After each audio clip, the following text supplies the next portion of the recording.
All right, Shalom. First and foremost, before I start, I want to give all praise, glory, and honor unto Yahweh, Ba'ashem, Yahushai, Ba'ashem, Rechak, Wadash. Double honors to the elder apostles and bishops of the great millstone that rule well. And as always, peace, blessings, and salutations unto the hopeful elect tabernacle of David scattered abroad across the four corners of the earth.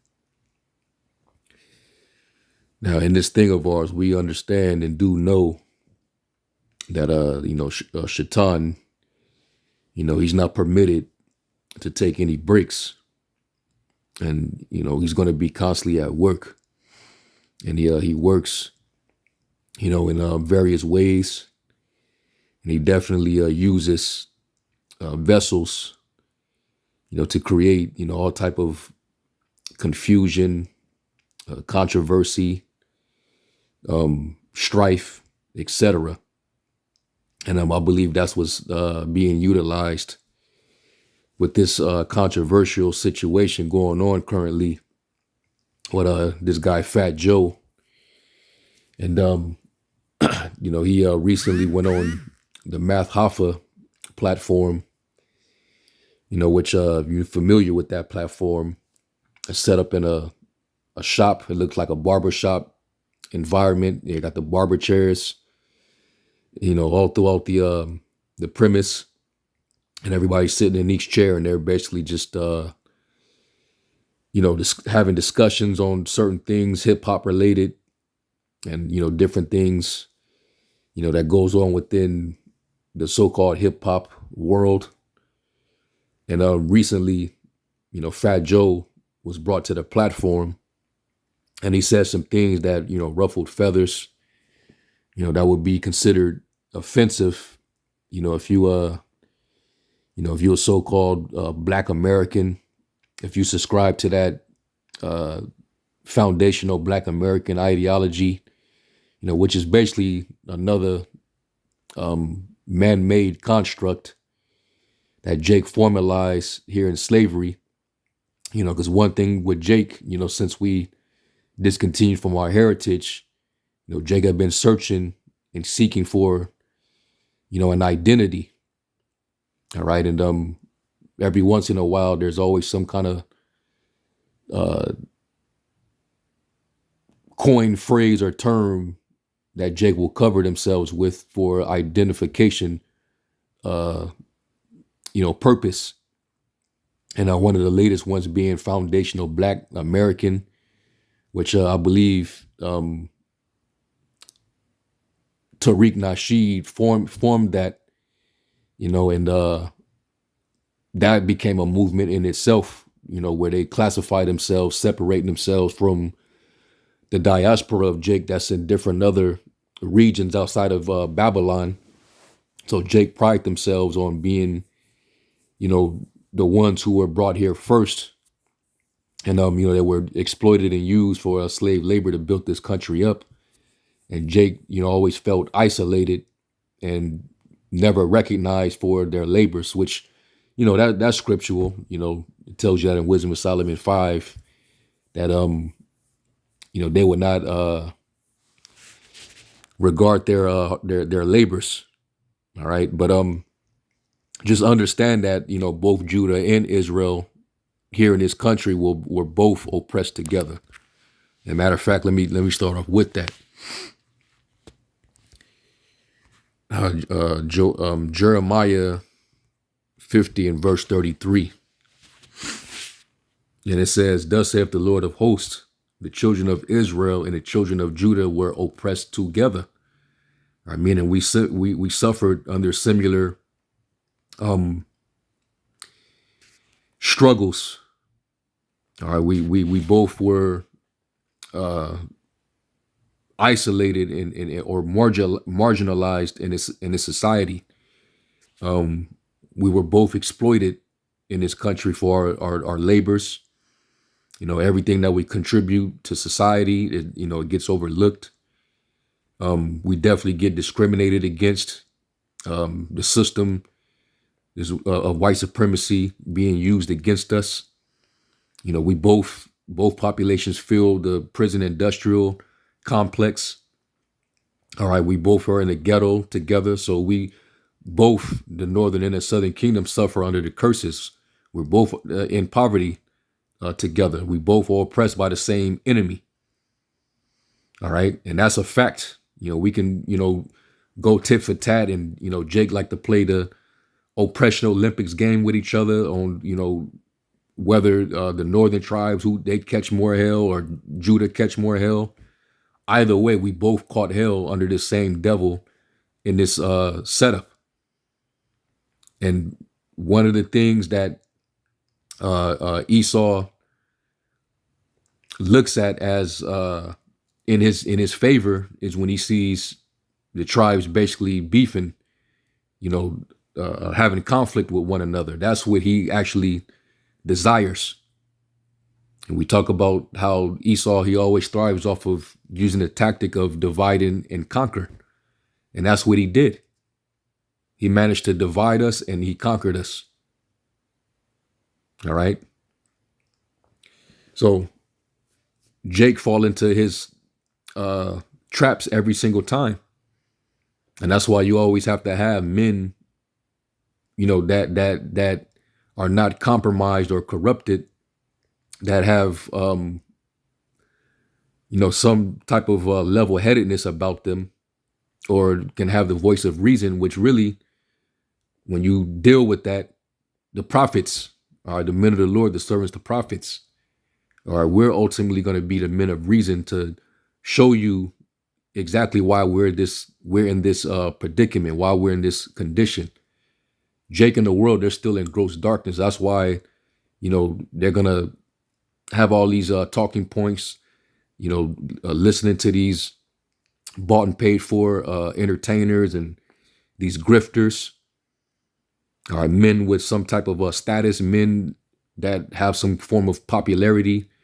Jake is going to be quick to listen to them, which is why when they'll say something, it'll become widespread throughout social media. All right. But you need to be listening to your the true prophets. That's out there on behalf of the Lord to give you the message as to why everything is occurring and happening the way it's going on. So, all right, so this is our reality. It says, "Thus saith the Lord of hosts, the children of Israel and the children of Judah were oppressed together, and all that took them captives held them fast. They refused to let them go." All right, because we through what we do and what we contribute in this society, in this world, they benefit from, which is why they would never let you go. Okay. And this man, he gave you a culture that does not benefit you. And now, being here in Babylon, waxing old in a strange land, you still fighting over who you are when you should already know who you are, because the Lord, he's been telling you who you were. All right. Since the Lord rose up his men. All right. Jeremiah 3 and was that 15? The Lord said he will raise up pastors according to his heart that will feed you with knowledge and wisdom. But our people are destroyed for the lack of knowledge, because they reject it at the end of the day. It goes through one ear and out the other. That's why the Lord referred to his people as a rebellious people. They got eyes to see but can't see, and ears to hear but they can't hear. So this is what you got going on. So this is just a little clip or a snippet from Math Hoffa's platform, and he says some things that it kind of ruffled some feathers. It got Jake, on social media, ready to counsel this dude. Like, get this dude out of hip hop. He's how Jake get. So here we go with Satan basically trying to throw salt on the fact that the Most High, all right, through this ministry is he's bridging that gap between the northern and the southern kingdom. The Lord, he pretty much broke down that middle wall of partition between us, but Satan is trying to basically throw salt on it and trying to widen that wall to keep us separated. And that's what they're doing, using dudes like Fat Joe and Tariq Nasheed and whoever else.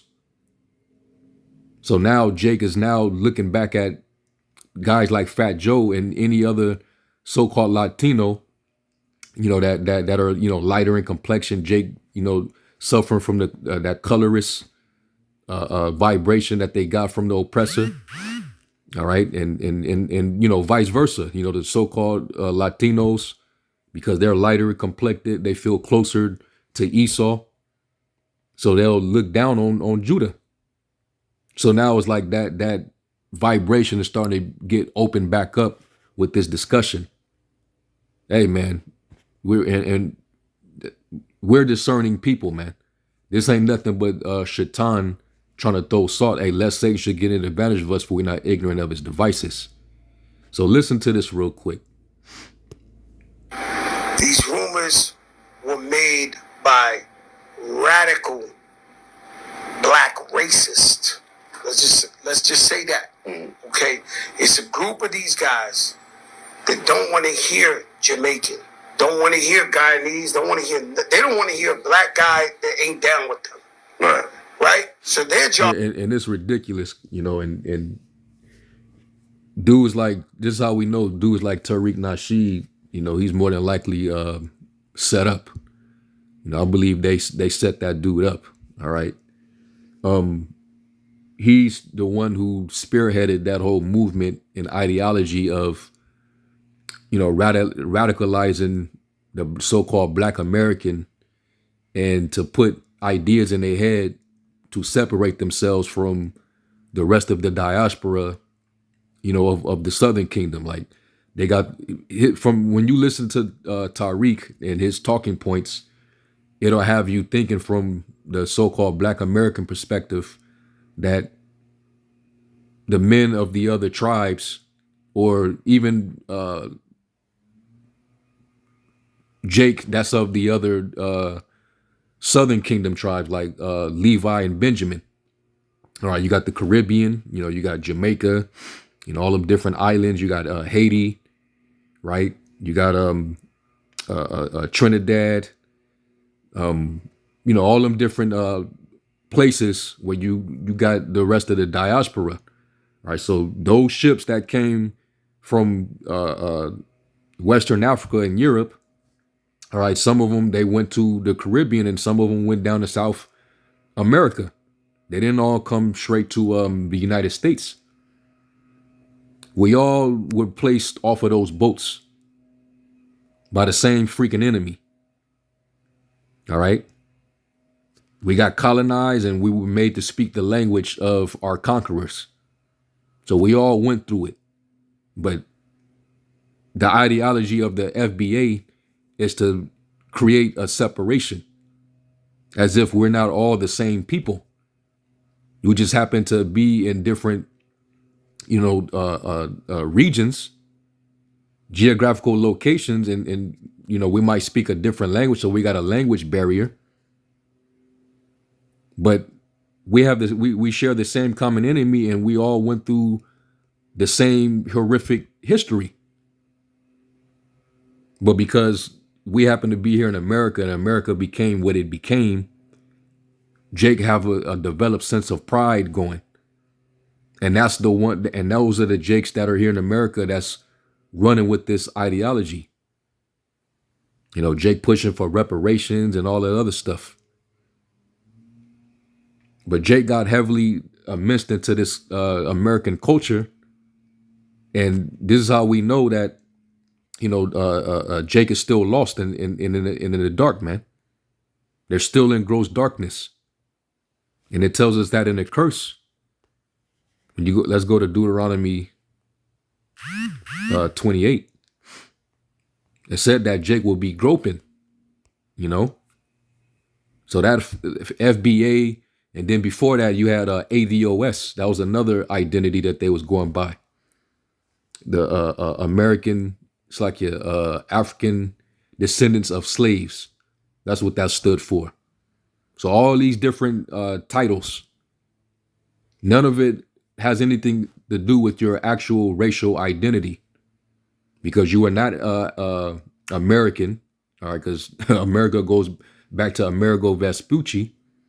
And then when you even look up the origin of that name, going back to Amar, which means bitter. Okay, and America is definitely it's been a bitter place for the tribes of Israel. All we did was suffer while we've been here. This place was never meant to be our rest, but our people got too immersed into it. Formulated black culture, Latino culture, etc. So this is, what's going on with our people still being in the dark. It says Deuteronomy 28:29 in the curse. It says, thou shalt grope at noonday as the blind gropeth in darkness, and thou shalt not prosper in thy ways. You call yourself African American, Puerto Rican, or which Puerto Rico means rich port. It's a land with all those resources on it. Beautiful place, but in the midst of it is in a bunch of impoverished Tainos. Living under third world conditions, just like the rest of the tribes. And then you over here in America, this being a rich country, but you still count as the lowest population. All right, that fills majority of the percentage of the prison population. That fills majority of the percentage of the diseased, chronic illnesses, etc. All the negative statistics. It says, and thou shalt only be oppressed and spoiled even more, or it's like evermore, and no man shall save thee. And this is part of the curse. All right, no matter what you try to do or coin yourself under, you're not going to prosper. Jake formulated these constructs and trying to create these movements, and they're trying to get artificial victory over here. You ain't finna get no victory over here, man. That's just simply not going to happen. And the same with you other tribes. You get all prideful in your little culture. You have your little parades and all that, and you still impoverished, and you're still in your condition. You ain't prospering either. All right. And Fat Joe, he's a slave.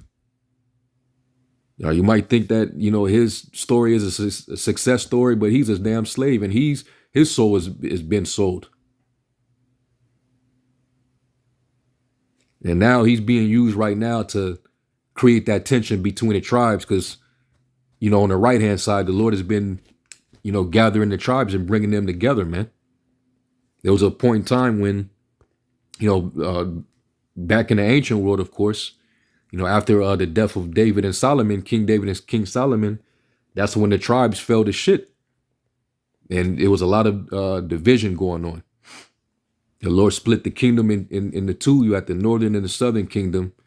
And, you had wicked, corrupt kings. And under their leadership, Israel started to deteriorate as a people.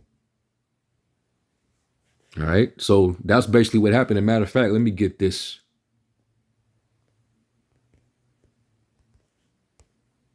This is Zechariah 11. And matter of fact, let me get this in the NLT.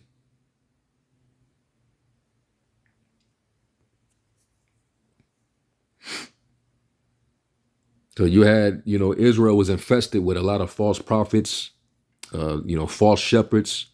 You had the priests that were being bought out. So Israel fell to shit, man. And that's when the Lord would stop dealing with Israel, and he allowed these nations to run down on Israel. And it started first with the northern kingdom getting captured by the Assyrians, and they got carried away into Assyria and served slavery over there. And then, Judah, they got proud. Then they started to think that they was going to partner up with the Egyptians and etc. And the Babylonians came down and washed the Egyptians and Judah. and conquer basically the known world. And the Lord let it happen because of prophecy, of course, but because Jake, they fell away, worshiping idols, doing what the hell they wanted to do. So this is Zechariah 11, and I'm going to start at verse 7. This is in the NLT. It says, "So I cared for the flock intended for slaughter, the flock that was oppressed. Then I took 2 shepherds' staffs and named one favor and the other union. I've got rid of their 3 evil shepherds in a single month. But I became impatient with these sheep," because Israel represents that sheep, "and they hated me too." You know, they was rebelling against the Most High in the commandments. Okay. Read Ezekiel, the 8th chapter. When he had Ezekiel look through that wall and he saw all the abominations of Israel. Yeah, man. He said, "So I told them, I won't be your shepherd any longer. If you die, you die." Yeah, that sound like my man from Rocky. If he dies, he dies. You know? Yeah, man. "If you are killed, you are killed, and let those who remain devour each other." So the Most High just stopped caring, at the end of the day. Because the Lord, he kept a solid relationship with his people, but it was Israel that kept being unloyal. It says, "Then I took my staff called favor and cut it in 2, showing that I had revoked the covenant I made with all the nations," meaning all the people of Israel. Okay, because Israel is a company of nations. It says, "That was the end of my covenant with them. The suffering flock was watching me, and they knew that the Lord was speaking through my actions. And I said to them, if you like, give me my wages, whatever I am worth, but only if you want to." So they counted out for my wages 30 pieces of silver. And the Lord said to me, "Throw it to the potter, this magnificent sum at which they valued me." So I took 30 coins and threw them to the potter in the temple of the Lord. Then I took my other staff, union, all right, union, brotherhood, and cut it into 2, showing that the bond of unity between Judah and Israel was broken. All right, so the Lord, back then, all right, he caused that wedge between Judah and Ephraim, which, Ephraim representing the other tribes, all right, the rest of the 10 tribes, and Judah representing Judah, Benjamin, and Levi. All right. And we was, having wars with each other. All kind of stuff was going on. So nothing new under the sun. So, they're trying to recreate that dynamic. And right now, Shaitan is basically trying to do that. The Lord is bringing unity between the tribes. And you got these bought and paid for compromised entertainers that serve Satan that's trying to cause that wedge again. So listen to Fat Joe. Radical black racist. Let's just say that. Okay, it's a group of these guys that don't want to hear Jamaican, don't want to hear Guyanese, they don't want to hear a black guy that ain't down with them. Right? So their job is to criticize anybody who don't look like them or who ain't black American. Who are these guys? You want me to say their name? You even got a documentary that they put out where they talk, because a lot of this tension was starting when Fat Joe was starting to be more vocal about the Latino presence in the early formation of hip hop. And of course, the Tariq Nasheeds and, the FBA group, they were basically, they pretty much had an issue with that narrative. And they were basically saying, y'all didn't have any part with the development or the early stages of so-called hip hop.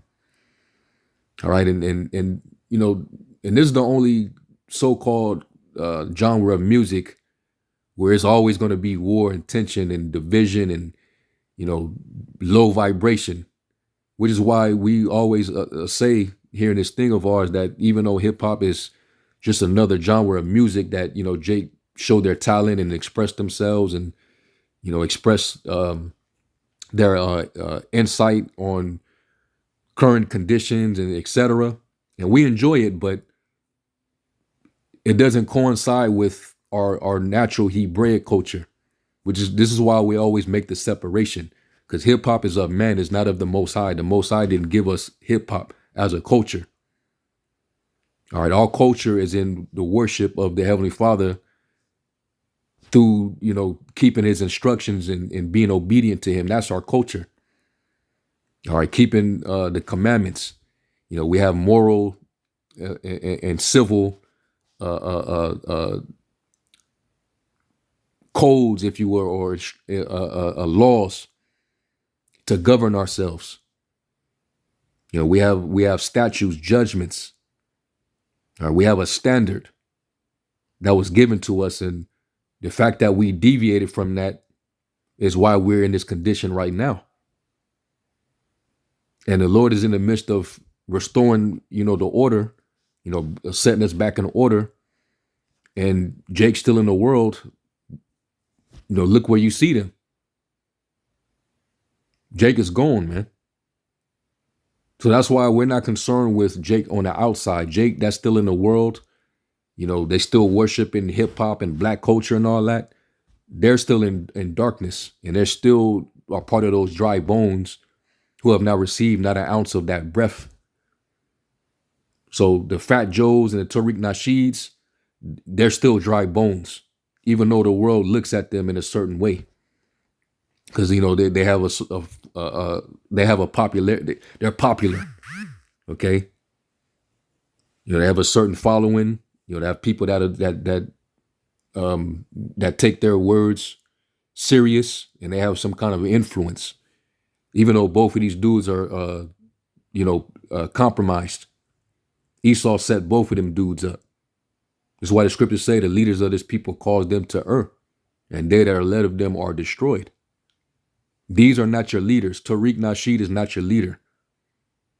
All right, Umar Johnson is not your leader. Fat Joe, he's not your leader. Lord Jamar, he's not your leader. None of these dudes, man.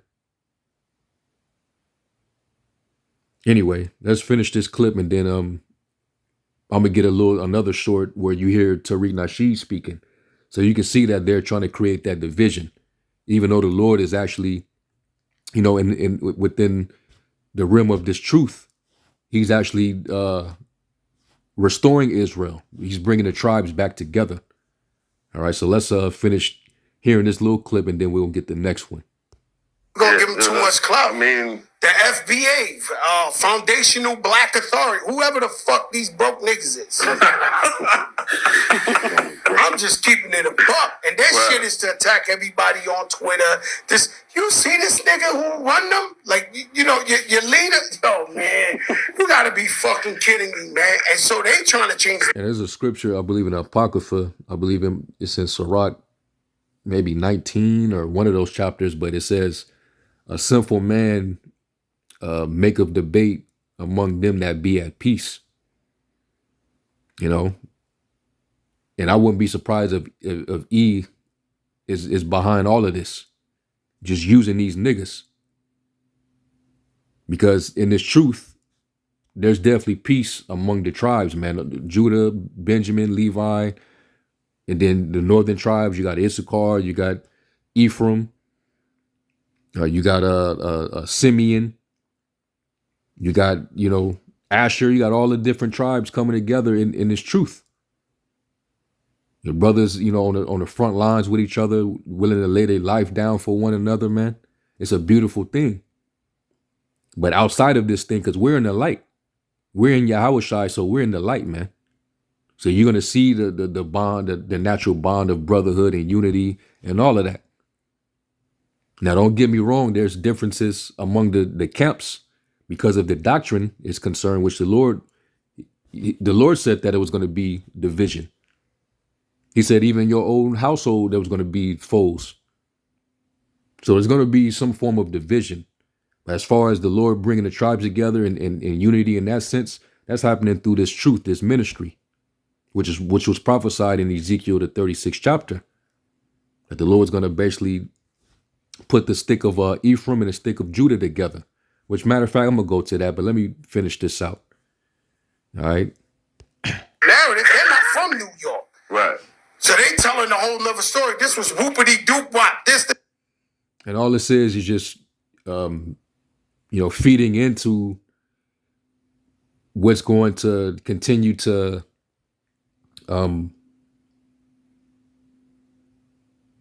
bring, that tension between the tribes that already existed. All right, where Jake, when they look at other people, and if they see that there's any type of favor being shown to them over themselves, you get that envious, spirit, which Jake is under the curse of having that evil eye. That's one of the curse, right? Your brother that is tender and delicate, his eye shall be evil towards the brother of his bosom. So this is what happens. Jake already not having they're not seeing eye to eye with some of the northern tribes, because the northern tribes, they'll look down at Jake and even call him the N-word and this, that, and the third. Jacob, fire back and say that they're they'll call them spicy crackers or whatever they'll call them. You're descendants of the Spaniards, the conquistadors, so you're the enemy too. Jacob start calling, like right now they're already saying that Fat Joe is a so-called white man now. They went and found something where on his information he's marked for his race as white, which a lot of the northern tribes be doing that because they got mentally and psychologically destroyed in slavery, just like Judah did. A lot of them, they suffer from colorism and self-hatred because of white supremacy. And then the thing with Ephraim, it tells you in Hosea, all right, was the prophecy that Ephraim then mingled himself among the people. He is a cake not turned. So you got a lot of Ephraimites that are, light complected, and then you got the dark complected Ephraimites. Some of the light complected Ephraimites, they feel closer to the so-called white man, obviously because of their complexion. So it's more convenient for them to identify, with the Caucasian. But then when he goes and comes before a group of real Caucasians, he gets looked down upon. They don't accept you. They got bywords and proverbs for you too. They talk about your ass when they at the dinner table. So this whole thing is to keep the tension brewing between the tribes, and it's definitely not productive. Okay. So let me this is about to end, so let me go to the other short. And this is Tariq's response to everything. From what I understand, many of the other gentlemen in the room were Caribbean, and a lot of people felt a certain way about that too. They felt like, okay, these guys are kind of cock-con and kikiing when this white Latino is talking greasy in a room full of Caribbeans, which is what a lot of people from our lineage has been saying. There's a lot of little secret vitriol there. You understand? And the backlash got so bad, our brother Matt Hoffa had to take that video down. He had to take it down. Yeah, the backlash, I don't think Fat Joe was expecting that. I don't think Joe was expecting that. Yeah, there's no small group of anything. There's 43 million foundational black Americans, and they kind of feel a certain way about the actions of a white Latino who's running around here trying to pull rank among black people. After you've been eating on foundational black American culture, from what I So a lot of Jake will hear this and like this dude, he's making good points, and they'll start to, feed into their emotions, listening to this, and they'll start to look at, all so-called Latinos and start to get that Fred Sanford feel against Julio. You know what I mean? So this ain't nothing but Satan trying to throw some salt. All right. And this is only going to permeate amongst Jake that are still in the world that have not woken up. All right. Showing you that Jake is still a lost sheep. All right. So let me go to Ezekiel 37. And because I can really go into this whole chapter, but I really want to just go into the point just for time's sake. All right. Just to show that, Jake started off, just ashy as hell, dry, because they had our people after discontinuing from their heritage and being, brutalized and conquered, made to forget their culture. Like it tells you in Psalms 83rd chapter how the nations were confederate against us. And they said, let us cut them off from being a nation that the name of Israel be no more in remembrance. And now that Israel is become a huge thing in these final days, now it's their truthful identity that they can now proudly identify from. Okay. And it has productivity, our original culture. And it actually restores us. It revitalizes us. Okay, now we understand, based on identifying, through the scriptures, why we're in this condition. And now we're coming back to our senses, and now we're standing upon our feet. But that's only those who the Lord put the breath back into. That's rising back up in these final days. So this is Ezekiel 37, and I'm gonna start at verse 4. This is after he see all those dry bones in the valley. Ezekiel 37:4. This is in the NLT. It says, then he said to me, speak a prophetic message to these bones and say, dry bones, listen to the word of the Lord. This is what the sovereign Lord says. Look, I'm going to put breath into you and make you live again. All right, or make you live again. And this is how he was going to revive us as a people. All right, putting his breath back into us, which is that inspiration. All right, understanding spirit that he will put into us, where we would regain, wisdom that was lost. All right, now we know the names of the Father and the Son in the Hebrew. We got our language back. All right, we surname ourselves after Israel, which is our true nationality, our biblical nationality, our true ethnicity. We know the meaning of it, what it means.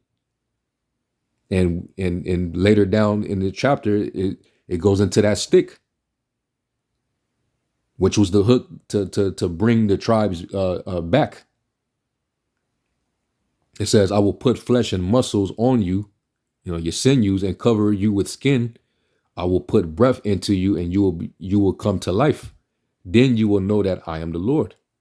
And those who come to life are those who not only come back into the knowledge, but also, all right, you have the true understanding. Now you understand the prophecies and everything.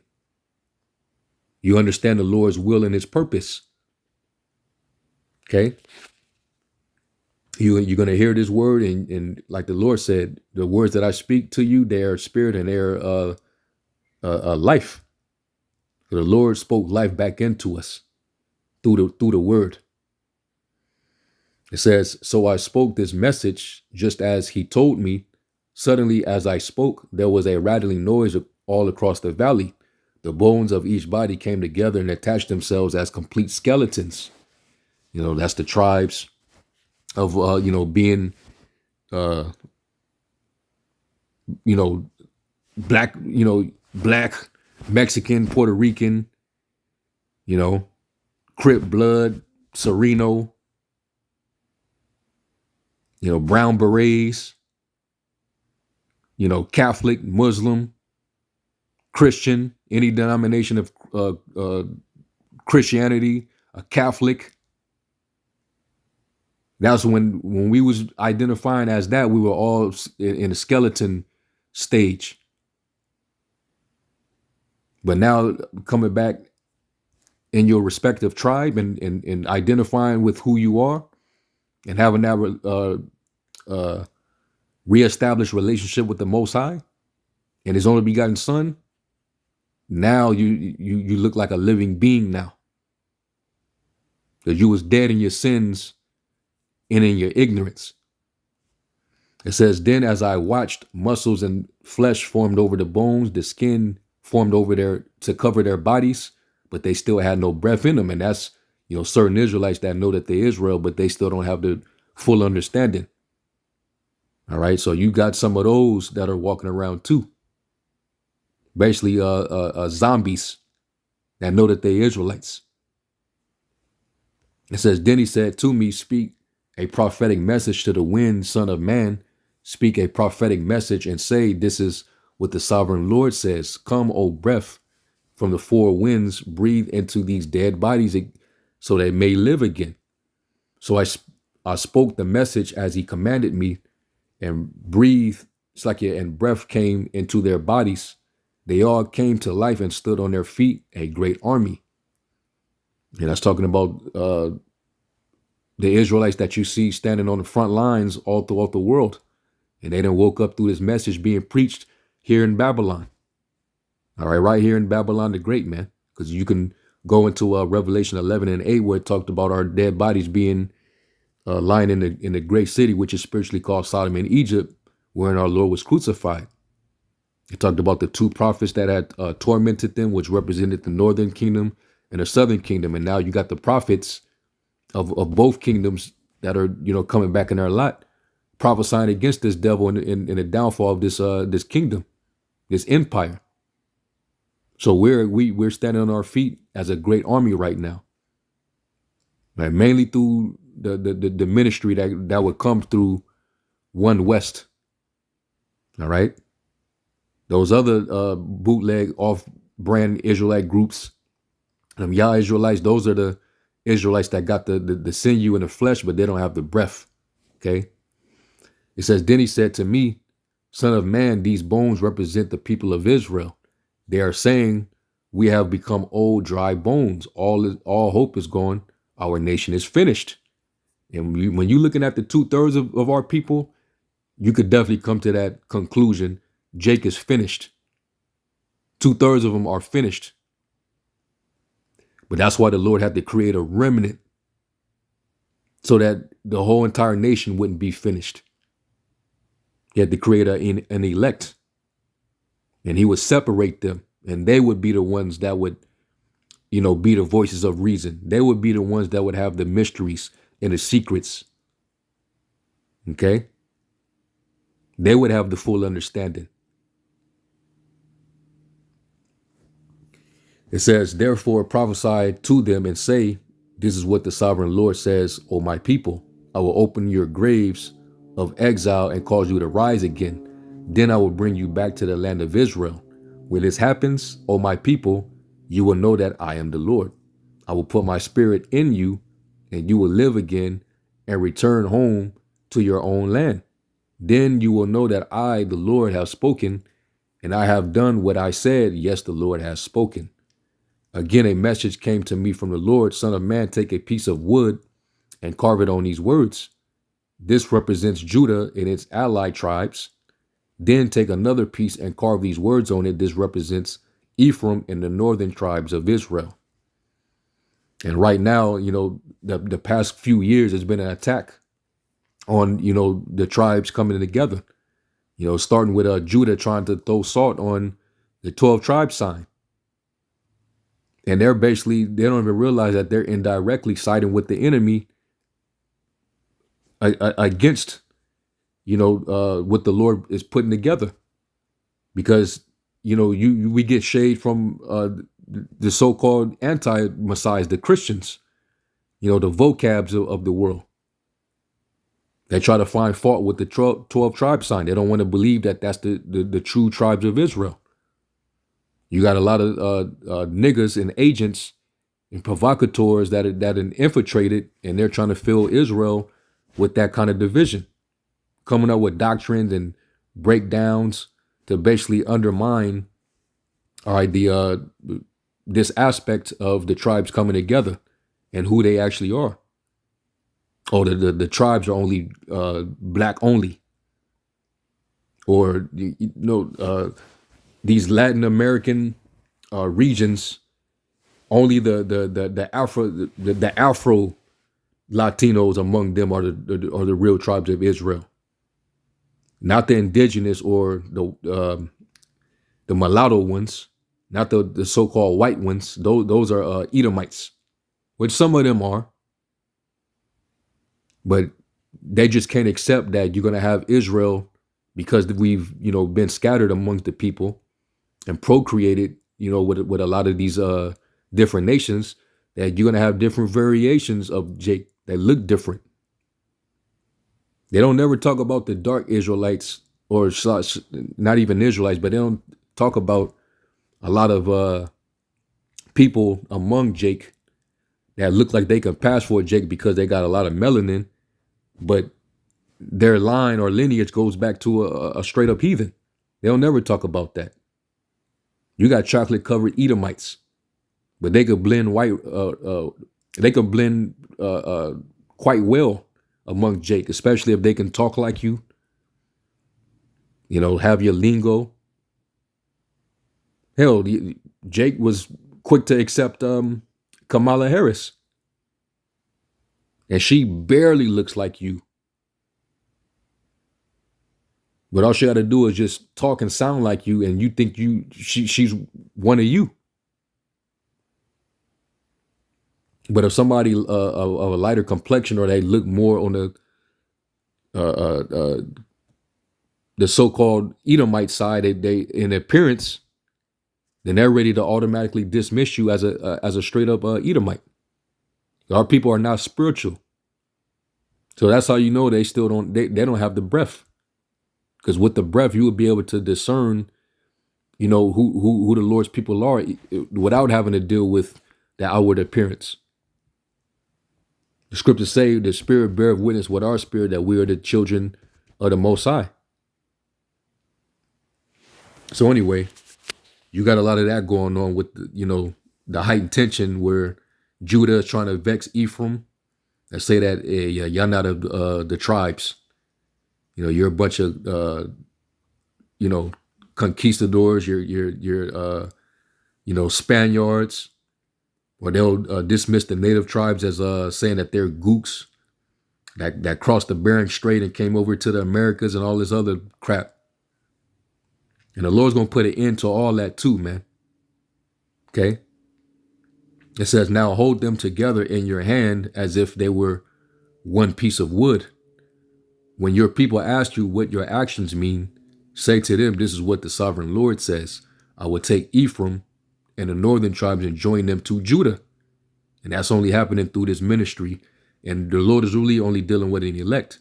That's why when you go into the roll call in Revelation, the 7th chapter, of all the men of the tribes that were sealed, it was 12,000 men out of each tribe. They're going to all be brought back together as in the days of old, like in the days of King David, when it talks about the Lord building up the tabernacle of David. And it talks about, let me go to it real quick.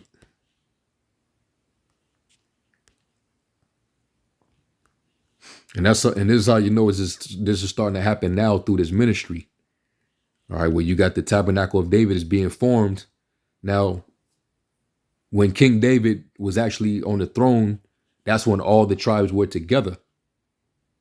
But after David and Solomon went back to the spiritual realm, That's when the Lord created that divide where he split the kingdom in two. So now the Lord is now that he's in the process of rebuilding the tabernacle, he's bringing the tribes all together. So this is Amos 9 and 11. It says, "In that day will I raise up the tabernacle of David that is fallen and close up the breaches thereof."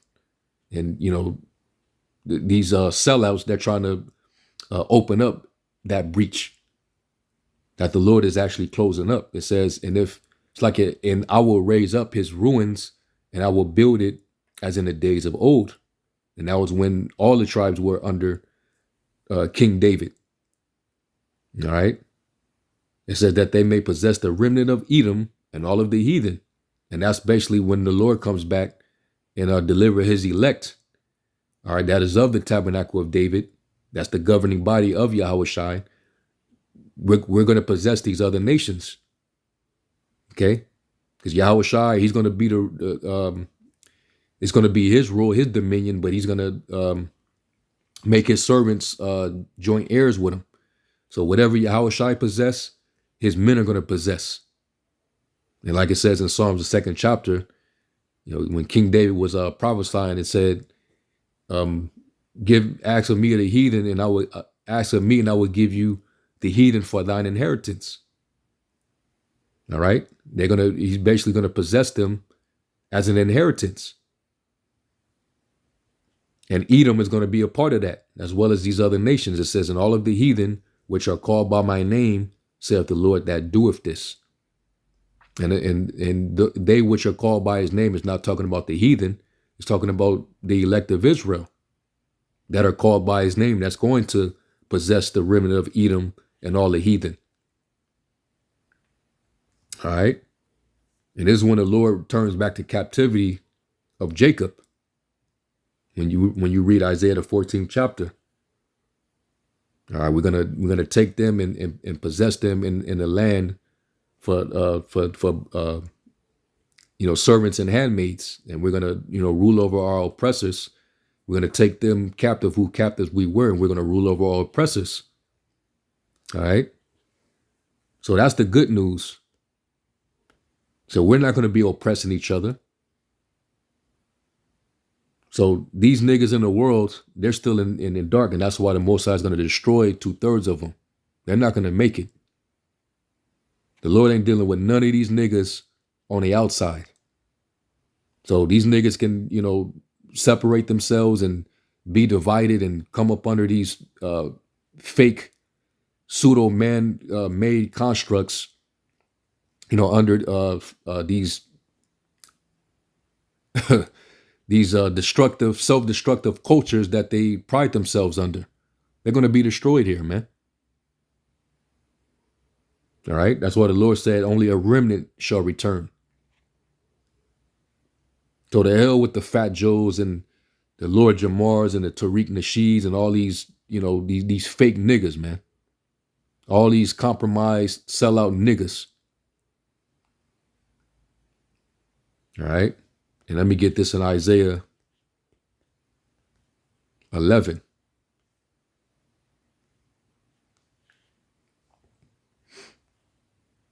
There's Isaiah 11 and 12. It says, "And he shall set up an ensign for the nations, and shall assemble the outcasts of Israel, and gather together the dispersed of Judah from the four corners of the earth. The envy also of Ephraim shall depart." So like you could tell, like Fat Joe, he has a little bit of envy going with Judah over this hip hop thing, And this truth, all that bullshit, it gets erased. It should becomes folly at the end of the day. All right. This is why we separate that hip hop shit from the truth, because it's profane. So the envy also of Ephraim shall depart, and the adversaries of Judah shall be cut off. Ephraim shall not. It's like Ephraim shall not envy Judah, and Judah shall not vex Ephraim. All that black only. All Israel is black, blackity black. All that shit is gonna be cut off. The Lord ain't dealing with neither side, neither narrative. You know, all this infighting and beefing. You're only making your oppressor proud for you. All right. It's definitely not productive or constructive. But, you know, we're not going to lose sleep over it because this is not going to work against the Heavenly Father, man. In his program, everything obeys his will. All right. And the Lord's elect are going to consist of all the tribes from Judah all the way to Issachar. Okay. So, you know, I'm going to end off with that, man. That was on my spirit. And Lord willing, this was edifying. I'm going to give all praise to Yahweh Shem Shai. Until the next lesson, Shalom.